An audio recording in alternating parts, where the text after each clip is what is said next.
Hello and welcome to another 2023 Africa Cup of Nations show here on France 24. I'm Jean-Emile Jamin, and joining me to go over all the action is sports journalist Thando Sibiya. Thando, welcome again to the show. What another stunning day of action it's been on Saturday. Let's remind ourselves of those results as Algeria snatched the latest of equalisers in a 2-2 draw with Burkina Faso to keep their progression hopes alive. Mauritania scored two stunners, but it wasn't enough as Angola edged a thrilling match 3-2. And in the battle of the Eagles between Tunisia and Mali, it was all square, 1-1 come the final whistle. Both teams cancelling each other out. It was Mali who got things going with a brilliant Lassina Yoko strike. Hamza Rafia restored parity after 20 minutes for the Eagles of Carthage, and that's the way it stayed. Come the final whistle. Thando, you watched the match. What was your main takeaway from the action we saw in the park? It was an interesting game. I think the one main takeaway was the defense. Both teams were very strong defensively, and I think that's what made it very difficult, and that's why we see the results that we see as the outcome. I do, however, want to note that the Tunisian defense is very tight. They made it very difficult for the Malians, and I think it's not that they were short of finishing, because I think when I was watching the game, I was really trying to decipher, was it a lack of finishing, was they poor in finishing, or was it the fact that the defense was just so tight and was making it very difficult to break into? And I think it could be half of each. The Malian defense was also quite strong, and they made things a little bit easier for their goalkeeper. Another takeaway point was the attack of Mali. They've got something going, and I just wish they could just break through a little bit more. It's just unlike Tunisia, when they do break the defense of the opposition, they go in with the short passes, and I think that's where Mali fell short. They were trying some long-range shots, and then when they would get into the box, that's when they would struggle with finishing, where you'd find one player just going for the shot instead of perhaps doing some short passes to get the right decision-making. Of course, we did see just the one shot on target from each side until very late on. In fact, one person was lucky enough to go to the match, and that was our correspondent in the Ivory Coast, Justice Baidoo. Justice is joining us now. He's standing by from Bouake. Justice, you saw a game where two teams were really trying to work each other out for such a large part, but where was it missing in terms of the final quality? I think it was largely the quality to be able to finish it when you have gotten to the final third of the opponent. I feel that really is an issue with not just this Burkinabe and Algerian side. It's with many of the teams that are playing in this tournament. There's a lot of good football. There's a lot of good passing around and creation of chances, but just that final technique to be able to put the ball at the back of the net seemed to be an issue for a lot of these teams, and it's usually with a lot of these emerging teams that are not traditionally good performers at this tournament. You can talk about even Mauritania today, for example. They played a lot of good football, but just their ability to be able to finish it in the final third when it matters most is an issue. I think that it's been a great day. This city, Bouake, traditional sports city, Ivory Coast's second largest city. This is the birthplace of football legend Didier Drogba, and the stadiums were filled to capacity with people who were drumming from start to finish of the game. It was really a sight to behold, with the amount of passion and energy that people would invest in this game, especially in the first game between Algeria and Burkina Faso. I was sitting in the stands, and it's hard to describe. It's hard to describe. It's exciting, this game. Of course, we will be speaking about that game in just a second. Justice, thanks so much. Justice will be with us throughout the show. But first, I wanted to just look at the permutations for Group E as it stands. Does mean with that Mali result that they are still top of Group E with 4 points. That's above Namibia, who are on 3, in a great position ahead of their match against South Africa. and who are yet to get a point. They're still rooted at the bottom. Tunisia have managed now that 1 point. They are third in the group, and you see there South Africa languishing at the bottom of Group E. So all to play for. We will come back to that result, but of course, let's start off with, let's go to rather that game which Justice mentioned. It all started with that stunner between Algeria and Burkina Faso. Had more roller coaster moments than a theme park. Mohamed Konate's bullet header put the Stallions ahead after VAR awarded the goal, originally ruled out for offsides. Baghdad Bounedjah equalised for the Desert Foxes before VAR awarded a penalty to Burkina Faso, which Bertrand Traoré tucked away. But right past the 95th minute, Bounedjah rose to meet a corner and header in the equaliser. Thando, do you think Algeria will come away happy or sad or frustrated? I think depending on what the objectives are. If you're going for the title, it's any man's game for now in the group stages because everyone is surprising us. Match day one, we thought we had a feel, an understanding of, okay, this is who can take it. And then the second match day just kind of turned around. I do think that Bounedjah is doing something for the Algerians, and he seems to be that player who just brings it. If I can put myself on the guillotine, I can say he is what Mo Salah was supposed to be for Egypt, for Algeria. Bold call. It's a bold call, but it's the truth. I think he's come and he's performed. It's not the first time. 2019, he did the same thing, scoring the only final goal against Senegal when they desperately needed it after 20 years. And I think he's come to do the same thing. They did have a clear objective, and that is to win the AFCON. And so he is looking like he's leading the team. He walked away with the man of the match performance after a stellar performance, a brace, bringing the team back up to a victory when they didn't think that it was going to be possible and hope was lost. So I do think that they do have the chance of coming back. It's just that the opponents in the other groups are also a little bit tricky. And Burkina Faso, obviously, a very frustrating opponent, as Jamel Belmadi found out as Algeria coach. Let's just get his thoughts after the game.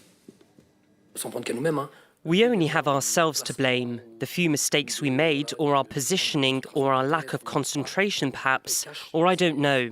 We paid dearly for those moments, even though we created a lot of chances. We're getting into the penalty area a lot, whether it's with the last kick.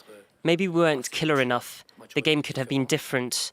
I'd like to congratulate our players on their selflessness and determination to stay alive and go all the way in this match, to come back from behind. Let's go back to Justice now, because he saw that Bounedjah goal right at the end. Justice, what exactly was the sensation around the stadium when that header finally went in, the 95th minute? It was wild. It was wild. Like I said earlier, the stadium was packed, and Burkina Faso is just across the border up here from Ivory Coast. And so there's this huge numbers of people who are already Burkinabe and a lot of people who have been able to cross the border to come in for these games. Algeria, interestingly, were also able to mobilize huge numbers of people who came into the stadium. And so the place where I was sat, it had people from both ends, and the tempos were really high, and people from the Algerian side had almost lost hope at the tail end that they were going to lose out on this game. And so at the point that goal came, at the time that it did, it sent the jubilations wild through the roofs, and a lot of them, even journalists who were supposed to be reporting from the Algerian side, couldn't hold themselves in their seats, and it was really huge. I think for Algeria this means a lot, because if you look, since they won it in 2019, they really haven't been able to keep up with the sort of expectations that is expected. Algeria, traditionally big AFCON performers, two-time winners, usually do well in this tournament, but haven't done matched up to that standard since they won it in 2019. And so I think there's a lot of high expectations from themselves and the people that have followed them here to this stadium to be able to go into the support. When I was going up the lift to the media stands to watch this game, I was in the lift with one journalist who was coming from Algeria. He asked me who was going to win the game, and I said, "Oh, I thought Algeria was going to win." So yes, that's the only reason I've flown all the way from Algiers to Bouaké. So yes, I think that the passions, especially from both sides, are huge, and it remains to be seen if they would be able to carry this through, especially be able to get out of this very, very tricky group. Thanks so much, Justice. A wonderful anecdote there. And of course, it was a game, Thando, where we saw the referees also coming to the spotlight. But we saw South Africa's Abongile Tom take that match forward. How impressed have you been with the refereeing at the African Cup of Nations? I think I have been quite impressed with the officiating in the AFCON, from the VAR to the on-field officiating. I think even the coaching, we've seen that not a lot of coaches, with one being the exception, and there were repercussions for it. And I'm speaking about Tanzania, and we spoke about it earlier. Apart from that, we haven't heard many coaches referring to or alluding to the officiating. It's fair play, and I do think that it's very commendable, because we've seen in other global sporting tournaments that the officiating has been challenged a lot. We see it in the Champions League, we see it in the World Cup, we even see it in other sporting codes. So I think this also puts the African stage and also African referees and the officiating staff at a higher level in terms of their credibility in the sport. So I do think it's quite commendable, and also to see some South African referees coming up to the plate. Also mentioning that Abongile Tom hasn't really officiated many AFCON matches. His first one, I think, was the Nigeria versus Ivory Coast, and this is his second one, but he is quite experienced on the African continent, going down the ranks in the under-20 levels and even in the women's championships. So this is a man who's worked with quite a lot of experience. I don't necessarily think it's important or not to say whether it's on the African stage or if it's at a domestic level, but it is one thing to mention that the officiating has been quite impressive. Top notch, and maybe something for the European leagues to also see, and for the Euros coming up ahead. Well, what a crazy game then it was, as Mauritania just fell short, losing to Angola 3-2. It was a match with the highest quality goals. First, Gelson Dalla scored for the Sables before Mauritania's Sidi Bouna Amar got his side back level with a stunning left-footed pile drive. Dalla found the net again for Angola before Gilberto added a third, but Aboubakari Koita made things edgy with a thunderbolt. Thando, how impressive was that match? So much fun. It's so impressive, and I think the thing that shocked me about Angola is that they seem so calm. I've been following them on social media. I've been seeing that when they enter into the stadium, they have speakers going, they're quite jovial. And we've seen with experience in the past that teams that behave like this are not really the strongest, but they've proved us wrong. And I think another thing is it's a shocker to see Angola performing at this level and the way that they're doing, considering their previous performance in the tournament. So you can see that the mandate is clear and they've come to win. Of course, a 1-1 draw against Algeria is not something to run home about, but at the same time, like Justice even mentioned, it's Algeria. They've been known, they have a track record of being some strong opponents on the African stage. But Angola, you see it as a small COSAFA Cup. Even in the COSAFA Cup, they don't necessarily perform that well. So I think we're all stunned to see them performing this great, but I am proud. And I did mention in the first segment that we did last weekend that I said I am excited about the in-betweens, being stunned by teams like Cape Verde, being stunned by teams like Angola. I think it's quite interesting to see them perform this way. It's literally the glory of AFCON, isn't it? And of course, what that means at the end of Group D is that after 2 matches, Angola are astonishingly top with 4 points. They tied with Burkina Faso, with Algeria now languishing in 3rd spot, and Mauritania yet to register a win, with a match against the Desert Foxes of Algeria to come. So possibly a chance for the 2019 champs to come back. Some quick news off the pitch, though. First, following their 3-1 win over Cameroon, Senegal's coach Aliou Cissé, he was hospitalized after falling ill. He remained there overnight. He was released on Saturday, and doctors optimistic with his condition. We will keep you in touch with what happens there. They just said it was some gastric infection. He should be okay for that game against Guinea. And finally, well, the action just carries on. Let's look ahead to Sunday. Morocco will hope to continue their stunning form. They'll be coming up against a DRC team keen to stop them in their tracks. Then Zambia meet Tanzania after they fired coach Adel Amrouche. That's following comments he made about Morocco. And finally, it's a must-win for South Africa as they face high-flying neighbours Namibia, who have a chance at progressing from Group E with a win. Let's hear from both of those sides.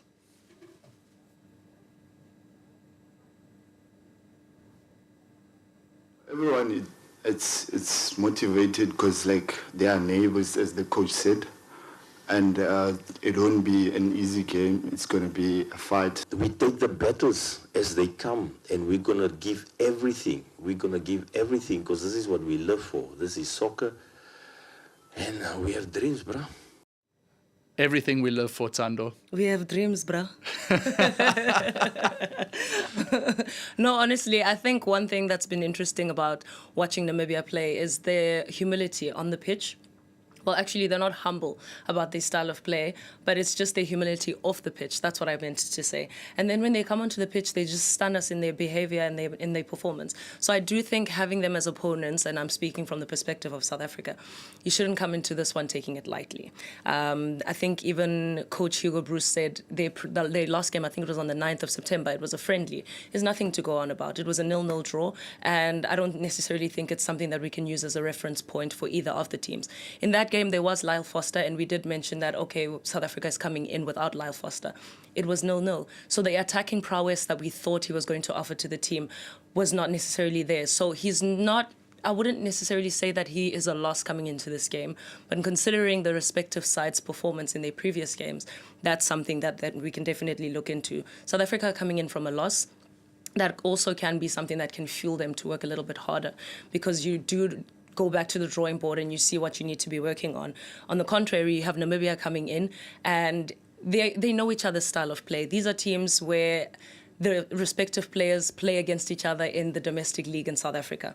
The man of the match for Namibia, Dion Hotto, in the previous game, and he was also the goal scorer. He plays for Orlando Pirates. He's meeting some of his counterparts. They know Itiski, so they're going to be playing up against each other. So I do think it's going to be a very interesting game, but it's any man's game. Any man's game, and we can't wait to bring the action. That's all we can bring for now, of course, with Thando Sibiya and Justice Baidoo, and from myself, Jean-Emile Jabin. That's a wrap for this AFCON show. We'll see you again with more action on a Sunday.